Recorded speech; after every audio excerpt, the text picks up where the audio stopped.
Okay, so this is going to be my review on how to actually go about downloading the Led Zeppelin bootlegs.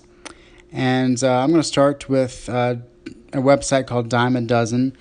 Now, the very important thing about this website, along with all the others, but it's especially important on here, is you definitely want to make sure you upload at least as much as you download. You can see, like on my profile here, I have on the top right, I've uploaded almost 160 gigabytes and downloaded around 88. So I try to upload about double than what I download, because if you don't, then you're not allowed to use the website. So once you create an account, you simply hover over the torrents option, and you can go to browse. You can also do a search. And along with many other bands, there's a lot of Led Zeppelin material in here.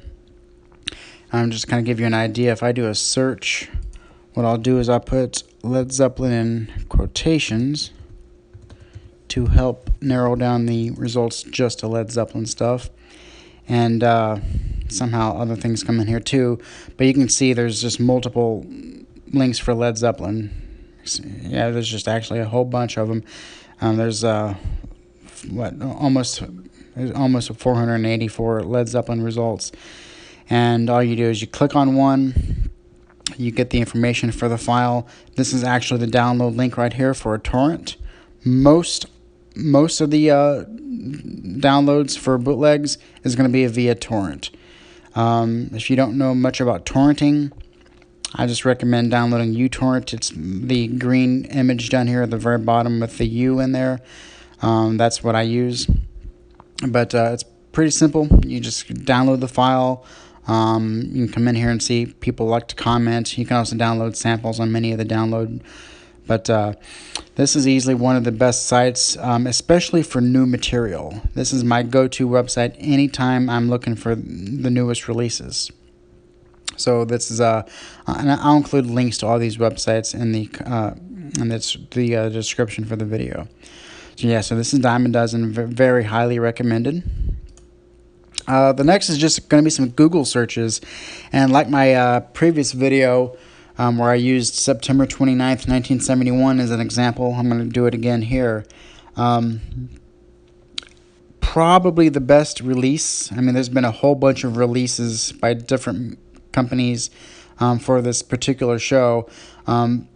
My favorite right now is a release called Arigatou Osaka, and you can see it right here in the search result, Arigatou Osaka.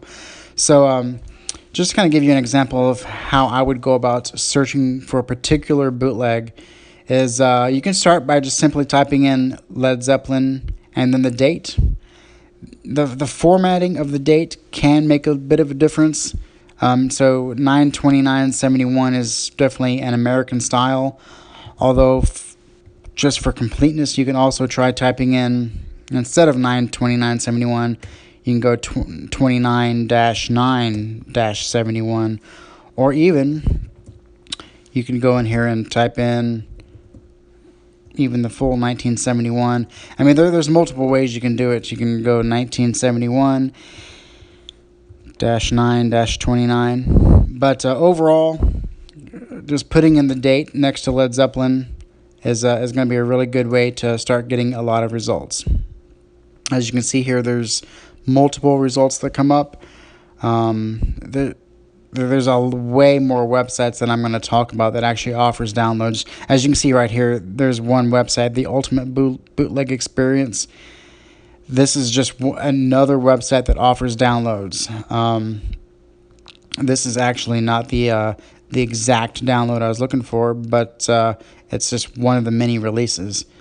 And sometimes you have to do some searching around. It's not always easy to download the exact copy or version that you want and finding the links, because right here it's not very apparent. I'm not seeing any download links on here. Usually there's links to a third-party website, but I'm just not seeing it. But most of the time you're going to be able to find the links fairly easily. So just more examples of some search options. Yeah, like right here I included the 1971-09-29. On this one I actually typed in the name of the release itself. And then even another way you can do it is just be more general sometimes. I can say Osaka, and Wendy is the manufacturer who released it.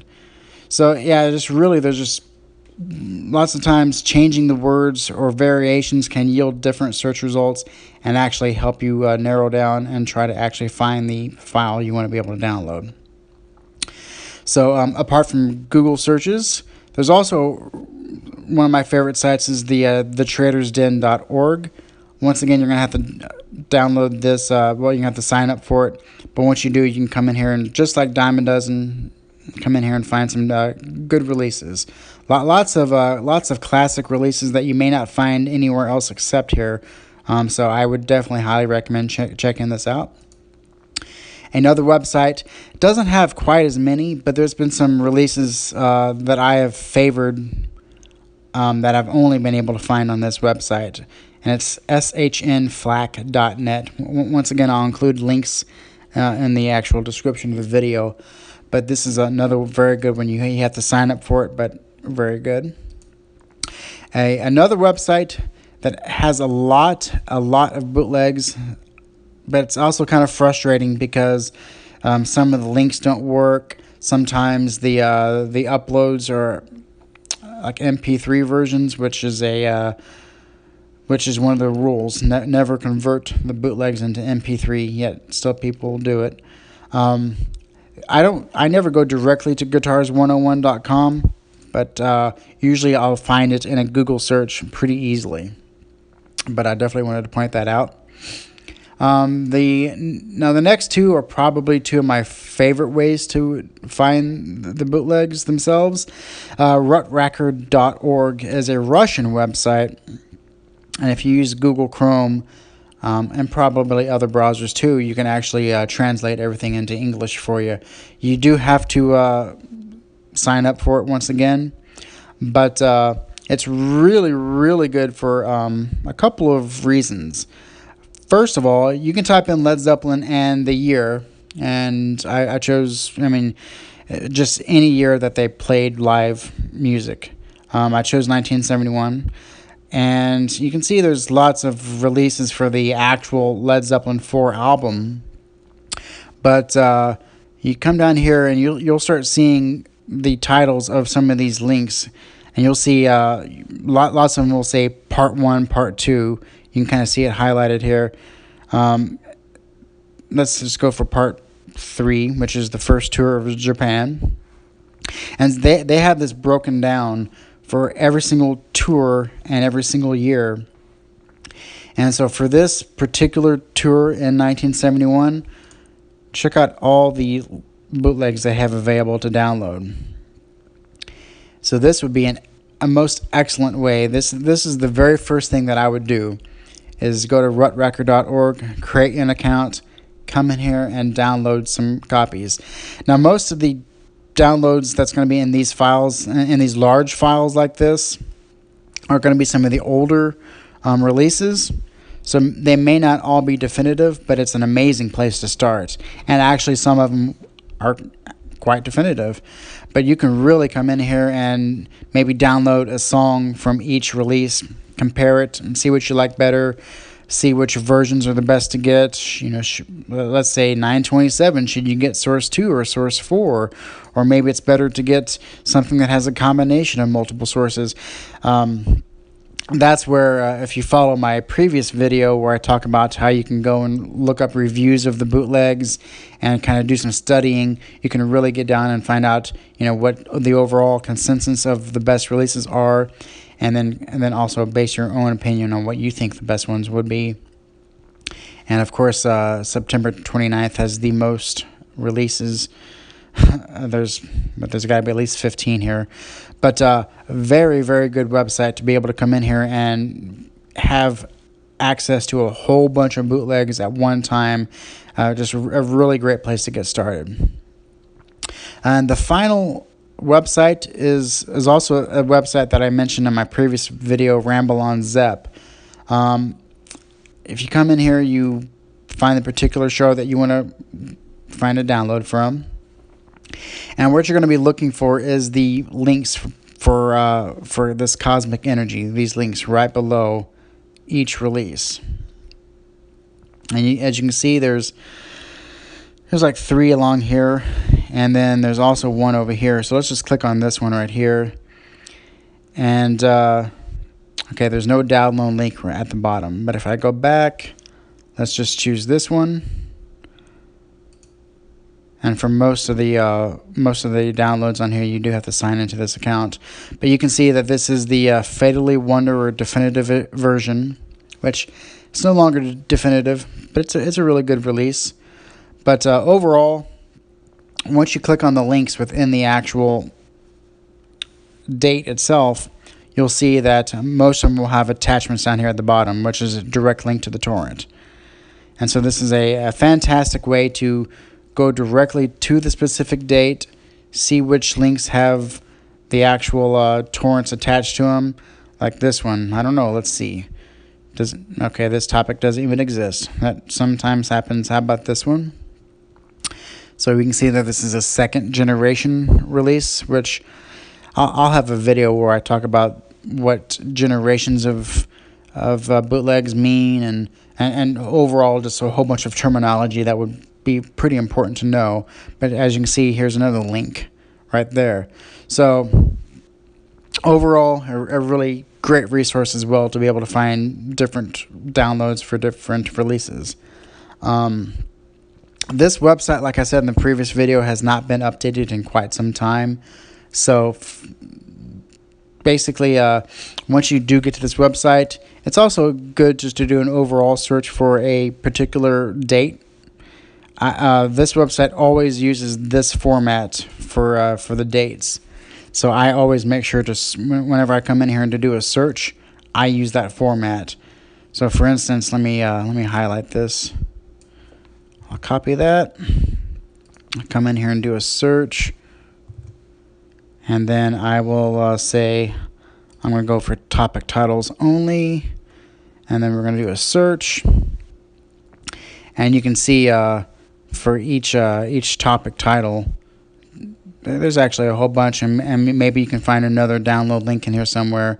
Looks like most of these talk about the Fatally Wanderer right here. This one's talking about the 2nd gen release. We do have a title right here called Common Complaint in Osaka, Rice and Hair. And look, here we go. There's a torrent link for this particular bootleg. Unless you listen to the show or read up on it, you won't know what Common Complaint in Osaka, Rice and Hair means, but it's kind of like an inside joke that I don't know if anyone knows. But overall, just another great, this website is mostly for blogs, but they also have a lot of download links in here, so it's definitely highly recommended. But this is going to be the main websites that I use to find my bootlegs, and there's probably at least 30 other websites that actually have download links and download files, but all those others are going to be mostly just from Google searches that pull up random links that's going to have different files in them. Like I said, mostly it's going to be torrents, but there's also third-party websites that can host the zip files. They're RAR files, .rar files, and you can also download some bootlegs by visiting those. Overall, I'm just hoping this video can really show some people to really how to start searching and finding these bootlegs to be able to download. Because once you are at the point of being able to start getting into the bootlegs, well, you don't want to be stuck at not being able to download them or know where to go, because it can be a little bit of a treacherous road just by finding these websites. But hopefully this helps out a lot. And the main thing is, once you're ready to get into listening to them, just start downloading some and start listening to some, just compare them, do some research, find out about this bootleg right here. What is this? Is Is this person Eddie Edwards? Is this some guy at home on his computer doing a remaster of this particular show? Well, it can be quite interesting. It may not seem like it's something that's interesting at first, but I certainly did not think that this could be that interesting at all. But determination kind of got me interested in reading up all about all the information that I could.